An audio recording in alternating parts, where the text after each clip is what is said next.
اسپتال میں آپریشن سے پہلے نرس کمرے میں داخل ہوئی اور پھولوں کا گلدستہ وہاں موجود مریض کو پیش کیا، مریض کا حال دریافت کیا اور مریض سے آپریشن کرنے والے ڈاکٹر کا نام پوچھا۔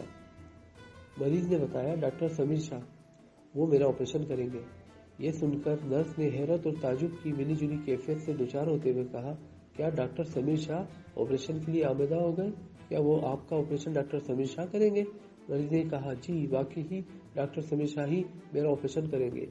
یہ سن کر مریض نرس کہنے لگی، یہ کیسے ممکن ہے؟ وہ تو دنیا کے مشہور و معروف سرجن ہیں۔ مریض، اچھا، کیا میرے آپریشن کرنے والے ڈاکٹر کافی سینئر ہیں؟ نرس، کیوں نہیں، کیا آپ جانتے ہیں کہ وہ تو اتنی آسانی سے کسی کو وقت بھی نہیں دیتے، آپ تو بڑے خوش نصیب ہیں۔ مریض، اچھا، مجھے نہیں پتا تھا۔ نرس، ان کا کیا ہوا ہر آپریشن 100% کامیاب ہوتا ہے۔ مریض، اچھا، یہ تو میرے لیے بڑی خوش نصیبی کی بات ہے کہ اچھے ڈاکٹر مجھے میرا آپریشن کریں گے۔ کچھ ہی دیر بعد آپریشن کامیاب ہوا اور مریض چند دنوں بعد صحت مند حالت میں اسپتال سے گھر چلا گیا۔ دراصل آپریشن سے پہلے اس دن کمرے میں آنے والی خاتون کوئی نرس نہیں بلکہ ماہر نفسیات تھی، جس کا کام آپریشن سے قبل مریض کے اندر ڈر، خوف کو نکالنا اور ایک امید جگانا ہوتا تھا تاکہ مریض ذہنی طور پر مکمل پرسکون ہو سکے۔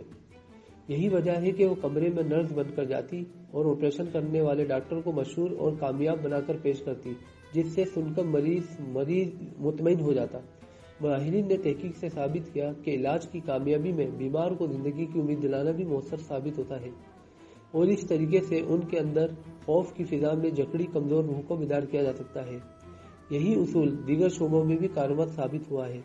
زندگی سے مایوس لوگوں کو مثبت انداز میں خوشگوار تصورات سے آگاہ کرنے کے ساتھ منفی خیالات کو دور کیا جائے تو ان کا کھویا ہوا سکون بحال ہو جاتا ہے۔